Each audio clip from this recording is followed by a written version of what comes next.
This episode was sponsored by Skillshare. Good morning, noon, or night, or whatever time you're watching this video. I am drinking something delicious. It's a little bit more mixed than it was when I bought it, but this is a cream top from Maru Coffee, which is one of my favorite places to get coffee, especially in LA. It's their amazing cold brew. And then on top of it, they float this bed of like sweet cream. Oh my God. It's so good. So, you can sip it. Yeah. You get a big, kind of sip of the cold brew with some of that cream on top, or you can what I like to mix it together a little bit because then it kind of really gets nice. So I typically drink my coffee black. That goes for cold brew or iced coffee as well. But I tried the cream top a couple years ago when I first saw it at Maru, and it's just kind of a treat, especially when it's hot out and maybe you want something a little sweet or just something a little bit different. This is really nice. If you're in LA, you need to go check out Maru Coffee. They're fantastic. Some of my favorite beans to make coffee with at home. If I'm being honest, this is my second. I had another one. This was the video ready cream top. I had two because the first one was for drinking on the way home, and then this one was saved for the video. Which I don't know why I'm giving you a behind the scenes look, but when I told my girlfriend about it, she had words. The Mamiya 7. We all know it.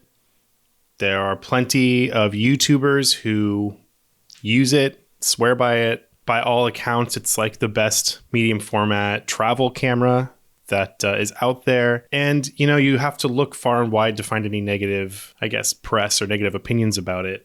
And I get that. I understand why. Being a Mamiya fanboy, there's my RB67 back there. I know how good Mamiya cameras are. I know the quality. I know the ergonomics. I know their reliability. So it doesn't come as a surprise that one of their cameras, even if it's like a hype camera like the Mamiya 7, is very highly regarded. But since they are so popular and because of that very expensive, I have yet to have really had the opportunity to shoot with one. I have friends that own them, but I feel a little bit uneasy about asking them to borrow their camera, especially such an expensive one. And I wouldn't want to put them in a position where they feel like they'd feel like a jerk saying no. So I haven't really tried to ask any of my friends if I could borrow their camera for a couple days. But my good friend / nemesis / internet hater of the year 2021, Hector, he owns one. He got one not too long ago, I believe. We met up for coffee with our friend Darren, and he was actually very generous to let me put a roll through it while we were hanging out that day, which I jumped at the chance. Thought that'd be really fun. I didn't have any 120 on me, and he had one roll of color film on him, which happened to be a roll of Fuji Superia Reala.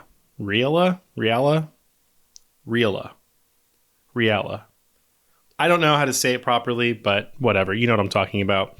Reala is a film that is technically in the Superia family of films, or was. And I'm a big fan of Fuji Superia. Go follow Extra Superia on Instagram. Funny thing is, I gave him that role of Reala, a couple months ago because he gave me another roll of film, and so we kind of swapped. But he'd been holding on to it because he didn't know what to shoot with it, so he offered it back to me. I said, heck yeah. And then I loaded it up and proceeded to shoot with it. I didn't get any footage of me shooting that day. Take a look at the images first.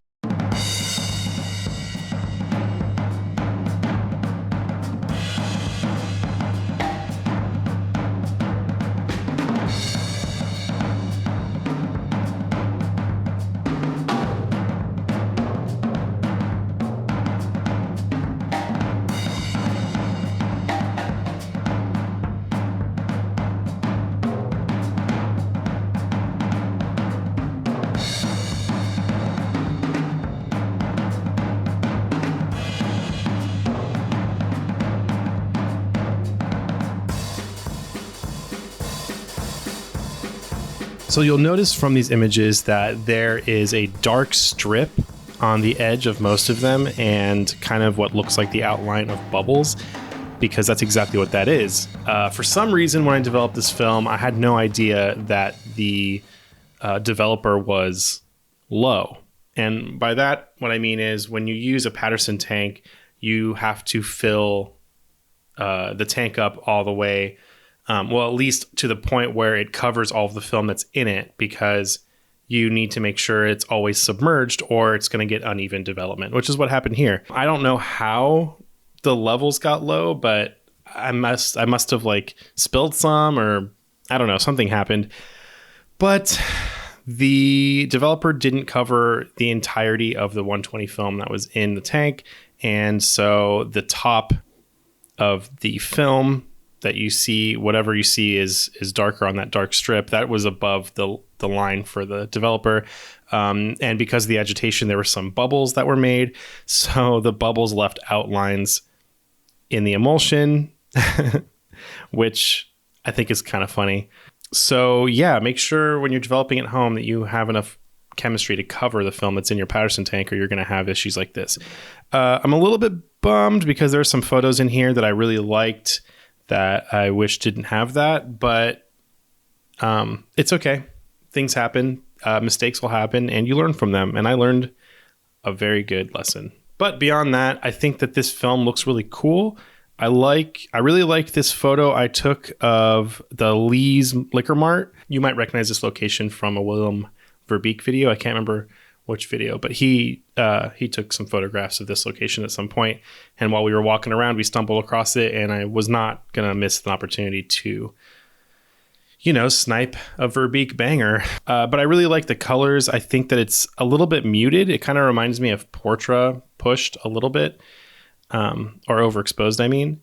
But it's got its own character. I love the green. I think the greens look really cool, and they're pretty true to life. And I shot this film, I believe, at box speed at 100. I believe. I don't remember. But either way, I think this came out really great. Just by looking at the images zoomed in close up, it became apparent to me why everyone was talking about the Mamiya 7 lenses being so sharp, because they are very sharp and they render beautifully. All these images are super sharp and they look really great. And sharp without looking clinical, which I think is really important. A lot of modern lenses, or even some later vintage lenses that tried to correct a lot of problems with like chromatic aberration or whatever, were really, really sharp to the point of sterility, and they just don't look great to me. But these lenses really keep the character of the lenses and make them really sharp without sacrificing looking good, So I want to take a quick second and talk about our sponsor, Skillshare. Skillshare is an online learning community full of thousands of classes for creative and curious people like you and me. I know I've already talked about this a couple times, but I just really love the color grading class by Dan Liu. It's just so good, and it's really helped me figure out what I'm looking for and how to achieve exactly what I'm going for when it comes to color grading. The way that she describes the concepts is very clear and concise. All of the examples that she shows are super helpful, and I think I'm pretty happy with where I'm at with color grading now, but I still will go back and revisit just to kind of like sharpen the edge on some of those skills. There's so much more on Skillshare for everyone, not just, like I said, editing video. You can have access to all of it with Skillshare Premium. If you want to check Skillshare out and see what there is there for you, there's a link in my description, and the first 1,000 people who sign up with that link will get a free membership. Thank you so much to Skillshare for sponsoring this video. So some things that I noticed about the camera. The ergonomics are really, really, really nice. The camera is really big, which I like because I have big hands. So when I was holding it and shooting with it, it was super, super comfortable. I think that form factor for a camera like that is really, really great. It just felt really natural to kind of hold and shoot, which I liked a lot. The focusing was super, super easy. The rangefinder patch is crazy bright, and I didn't have any situation where I didn't know that I was in focus. Now, there was one thing I wasn't super excited about with the Mamiya 7, and that is the shutter release. I believe the shutter release for the Mamiya 6, 7, and 7 II is an electronic, like an electrostatic button.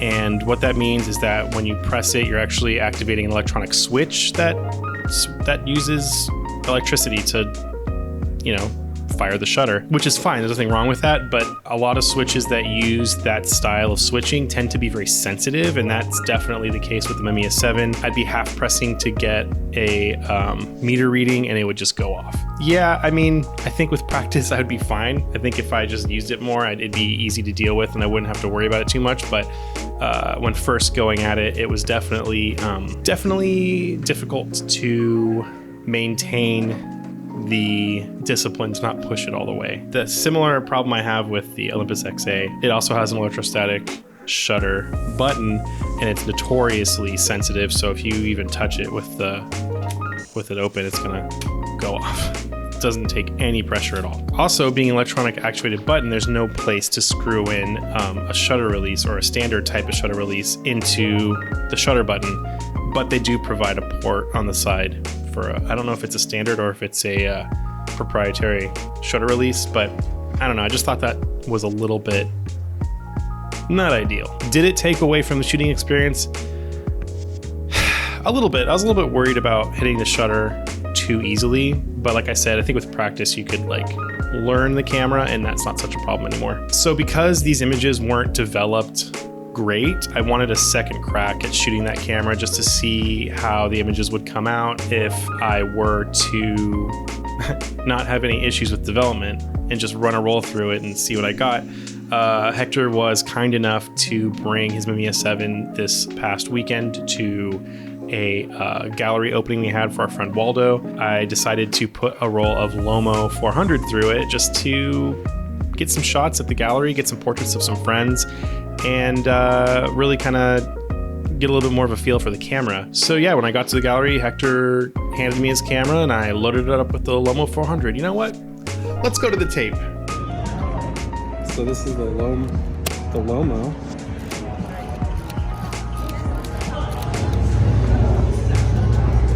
We're ready. Alright, hit me up when you're back. You know how to use that? Yeah. Take the lens cap off. Oh, don't want to pull a fucking Hector. That's how you get the creamy tones on Leicas if you have the lens cap on. So while I didn't have any development issues, I definitely had an issue. For some reason, and I don't know if this is a function of the camera or the film I used, I think it's probably the film. When I finished up the roll and I wound it up and opened the camera to take the roll out, I had a fat roll. And if you guys don't know what a fat roll is, with 120 film, when you are done with the roll and you're winding it up at the end, it should be wound up tight enough that the film and paper doesn't come out of the plastic ends.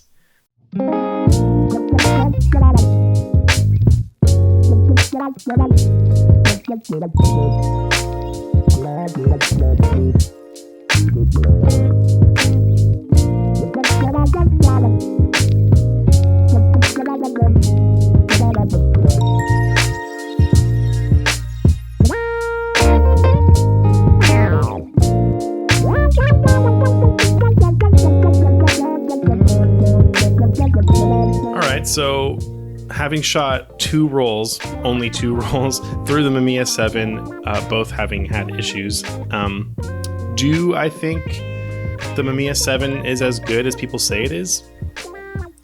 I mean, yeah, it really is. It's a really fantastic system. It's a really, really good camera with incredible lenses, probably some of the best lenses in its class. And the shooting experience with that camera is really unique and very, very comfortable. And I don't really think the current used market price of cameras really dictates how good a camera is. I just think that is a product of specific market forces like YouTube hype, or influencers, or just the camera being popular because someone cool used it and everyone was like, oh man, those pictures are cool, I want to use that camera too. Unfortunately, that's the case with the Mamiya 7. There are a lot of people who I would call influential persons who speak very highly of the Mamiya 7, and it has just gotten really expensive. I don't think I found one for less than $3,000 on eBay recently, at least. And that's just with a body, not with a lens. So if you want one of these cameras, you're going to be paying a premium. That being said, I get it. It's a good camera. I do not have the disposable income to afford one. I probably never will. I'm very happy with my 6x7 cameras, like my RB67. Yeah, I would definitely shoot it again if Hector were to allow me. I'd love to spend a little bit more time with that camera. If you have the money, go for it. It's a cool camera, but if you don't have the money, don't feel bad. You can definitely get incredible 6x7 images on a way smaller budget. Like the RB67, the prices are going up, but they're still much more affordable than the Mamiya 7s. And the RB67 and RZ67 lenses are right up there with the Mamiya 7 lenses in terms of quality. So I think you wouldn't be missing out. But yeah, I'm highly caffeinated. That's going to do it for this episode. Thank you guys for tuning in. Make sure you go and follow my boy Hector on Instagram. His work is incredible. And as much as we like to make fun of each other and as much of a hater as he is, I am actually a little bit confused as to why he is not more popular or doesn't have more followers on Instagram, because I think his work is some of the coolest that I've seen recently. He's very talented. Go give him a follow. He's an awesome guy, great photographer, and tell him to stop being such a hater. If you want to follow the photo department on Instagram, at the photo department on Instagram. If you want to follow my personal work, you can follow me at Christopher Michael Sturm on Instagram as well.